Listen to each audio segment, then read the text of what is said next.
Pakinggan natin. Ito, definition niya ng tanga. First, ako ang highest paid. Yep. Oh. Now, Sinabi mo naman yun eh. pero, aminin niya din na siya din ang highest paid sa kanila. Oh. Oh. Easy lang yan, guys. Parang tanga. Naniwala ka agad. Talaga? Sabi. Wala namang ebidensyang pinakita. Kaya na lang to si Kaayo, ganyan ang vlog eh. Kaya ganyan ang channel mo, Brad eh. Ay, isa lang naman mababanat niya sa akin eh. Bayad ka. So what, That's man? Bayad na talaga akong totoong bayad talaga.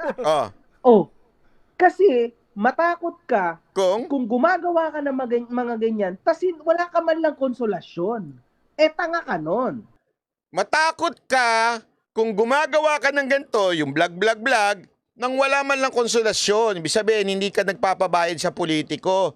Tanga ka nun. Yun ang definition niya ng tanga. Pag hindi ka nagpabayad sa mga politiko.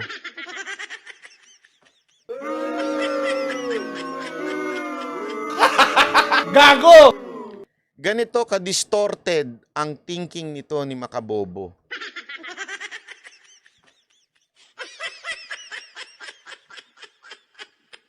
Can you even think about this? Ganito kakababaw na tao?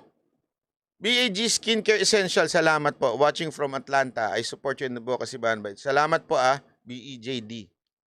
Kasi alam mo, maiintindihan ko sana kung flip-topper ka lang. Babayaran ka para mag-away kayo. Okay yun. Bakit? Kasi sports yun sa rap industry. Yung nag-aaway-away ko, no? Pero after nun, bati-bati rin naman. It's all about, ano lang yun? Part of the game, ika nga. Kasi kasama yun sa, di ba? Yung labanan ng flip-top-flip-topan. Okay yun. Pero, makagago, we're talking about our country here. Bayan ang pinag-uusapan natin dito. Gusto mo, sa sinasabi mo na lahat ng vloggers dapat maningil. Dapat maging wais ang mga vloggers at maningil. Hindi na lang isipin ang katotohanan. Are you fucking serious? Honestly? We're talking about our country. At ang gusto mo, wag kami magpakatanga at magpabayad kami sa mga ginagawa namin pagsisilbi sa bayan, pag-i-expose ng mga katarantaduhan. Gusto mo magpabayad kami? Kasi yun ang wais. At yung katulad ng ginagawa ng Banateros at iba pang mga DDS vloggers, ang tawag mo doon katangahan kasi hindi naniningil? Are you even listening to yourself? Yan ang gusto mong ipalamon sa anak mo? Yung pera ng taong bayan? Yung pera na ninakaw ng mga politiko sa mamamayang Pilipino, yan ang ipapakain mo sa anak mo? And you are proud of that? What kind of father you are? Napapa-English na ako. Mom and son, salamat. Jesseline Pulintan, salamat. Hindi, isipin mo yun. Ako, hindi ko kaya yun. Magpapakain ako ng nakaw ng mga politiko. Papakainin ko yung anak ko. Buti na lang, wala akong anak. O kunwari, mga sugar baby, ganun. Kunwari lang, wala akong ganun. Hindi, kayo ho, mga kababayan. Kaya nyo hubang ipakain sa mga anak ninyo ang nakaw ng mga politiko? Babayaran kayo para siraan ng isang napakabuting tao? Sana nga, alam mo, pwede pa ako sanang umagri sa'yo eh. Kunwari, bayaran ka. Kunwari lang para siraan si Trillanes eh. Bakit? Kasi sira-sira na yun eh. Joke lang. Pero ang sinisiraan mo ay isang taong mabuti na 6 na taon na nagsilbi sa bayan na ang laki ng mga contribution na ginawa niya sa bayan natin. Proud ka pa? Proud ka pa ha? Kakahiya ka? Mahiya ka naman sa anak mo. Di ba? O kaya Aray. sobrang bait mo, sobrang Sige, tuloy. totoo mo sa sarili mo tulad ni Boss Caillou. Kasi si Boss Caillou, legit, minamanipula ko yan. Sabi ko, Boss Caillou, baka gusto mo. O, real talk. Oo. Hinindihan ako ni Boss Caillou. Oh, O, sinuplak mo rin yung sarili mong argumento. Kung sinasabi mong hindi nagpapabayad si Boss Caio, paano yung mga DDS vloggers? Sinuplak mo rin yung sarili mong argumento. Ay, tanga talaga. Bobo na. Makagago na, bobo pa. Yani B, maraming salamat. Ito po aking contribution for your hard work. Kayan! Alam nyo kasi, ang hirap kasi sa inyong mga ganyan. Ikaw, makagago, bayaran. Inamin mo, ha? Ang problema kasi sa'yo, umaasa ka sa bayad ng politiko na yung mga politiko naman, ninakaw lang nila yung pera na yon. Yun ang totoo. Umaasa ka dun. Ayaw mo ibig sabihin, parang sa sa diskarte sa buhay, Dragon Lady, salamat po.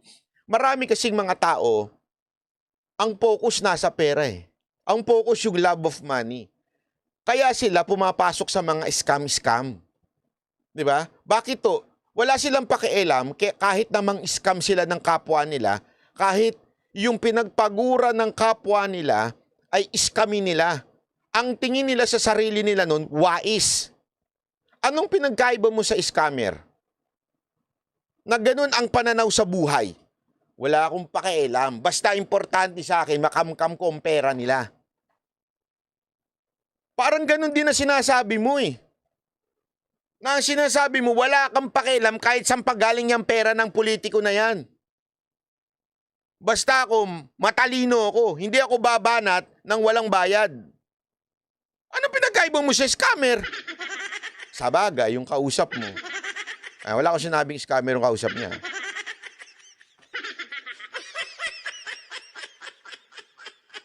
Diba? Alam mo, kung gusto mo magkapera, magtiyaga ka sa buhay. Yung malinis, yung maayos, mag-vlog ka. Pag may nanood sa'yo, kikita ka naman, may viewers ka. Ang problema, ang pangit mo mag-vlog. Wala kang utak. Paano Siyempre, importante sa YouTube yung retention eh. Paano tatapusin yung video mo? Walang kang ginawa kung hindi magmura. Walang sense yung video mo, walang logic. Sino ang kapang maaakit mo? Ay, mga jologs na katulad mo. Hindi, yung mga tambay. Kamusta kayo mga tambay na nabilib dito kay Makabobo? Sama-sama kayo.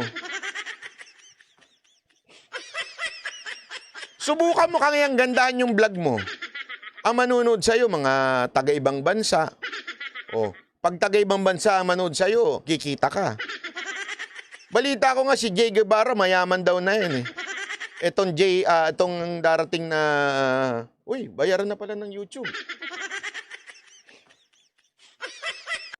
Jerry Coconut 13, salamat po. Diba? real talk yan. Ayaw niya. Ayaw niya magpabayad. Wala siyang pakialam sa ganyan. Ako, hindi. Ako, nagpapabayad talaga ako. Why? Di ba? Andito na ako sa sitwasyon ko na why not, man? Alam mo, Why not, minsan man? lang to. This happens. Pakul.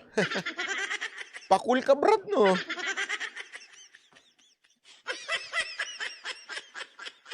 Pakul. Why not, man?